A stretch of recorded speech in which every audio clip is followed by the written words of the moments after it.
If you look in Genesis 3, when the serpent, which is the tree of knowledge of good and evil, beguiled Eve with some information. Remember, the tree of knowledge of good and evil. Good is the effect. Evil is the effect. What is the cause? The cause of evil is falsehood. The cause of good is truth.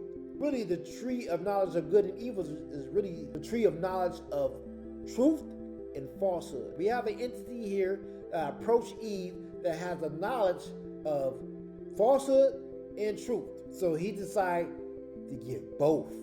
I'm going to throw her this curveball, you know what I'm saying? And the curveball is going to sound good, and there's going to be some truth, but it mixed with some falsehood in it. Telling her, hey, look, God don't want you to eat from the tree of knowledge of good and evil, which is me. He don't want you to eat from me because he know that you get this wisdom from me, boy, you're going to become like him. He don't want you to know of good and evil like him. And he told her too, it's like, he's saying you're going to die. You're not going to die. See, that was truth. That she wasn't going to die. Because energy doesn't die. Remember. In this beginning story, there's no flesh that we see right now. That is all in the spirit. Chapter 1, 2, and 3 tells you, shows you, demonstrates to you how we became triune beings. Chapter 1 shows you the spirit man. Chapter 2 shows you the soul man. And chapter 3 shows you the physical man.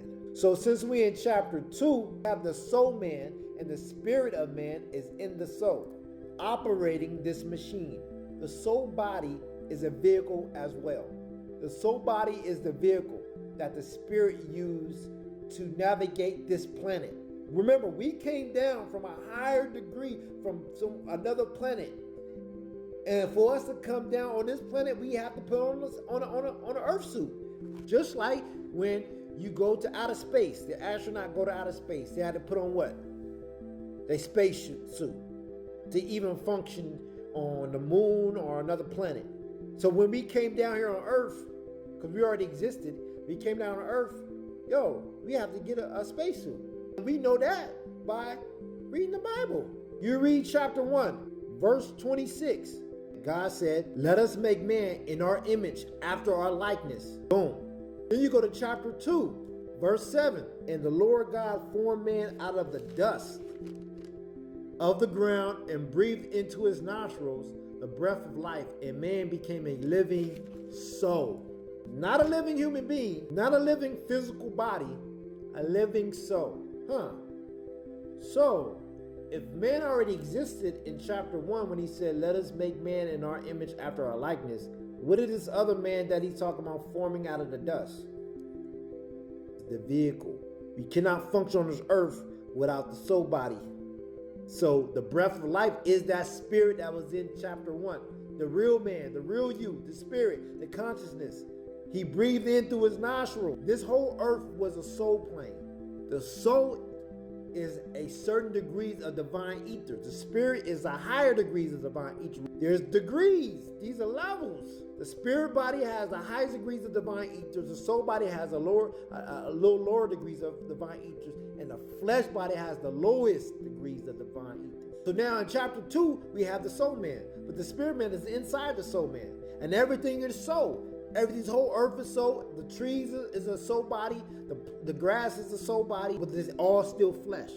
It's not this sinful flesh. It's not the skin flesh.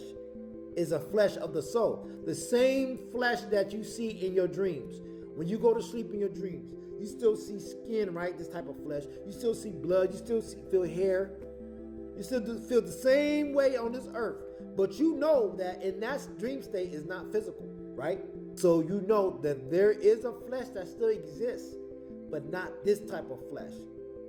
It's a spiritual flesh. The dust of the ground that I mentioned, that dust of the ground represent ethers, degrees of ethers from this earth that formulate a soul body where man can go in it and operate in this vehicle. We have a spiritual being. a spirit being that came to Eve that plays with knowledge of good and evil, that opposes the nature of God. And he brung to her and said, hey, look it, brung her wisdom. And she ate upon that wisdom. That's the apple she bit. But that fruit, and was receptive to his information, but she actually acted upon it. What is wisdom? Wisdom is seeing the world from God's perspective and then applying that perspective in your life. The wisdom that was given to her was not of God. So now she's received this wisdom and she's seeing the world and she's seeing her from a different perspective. Therefore, her eyes got wide. She see the world differently. She see herself differently. And she applied that perspective to her life. And then she gave that same perspective, shared that perspective to her husband, Adam, which he acted upon it. And once he acted upon it, it changed the law of life. Everything changed.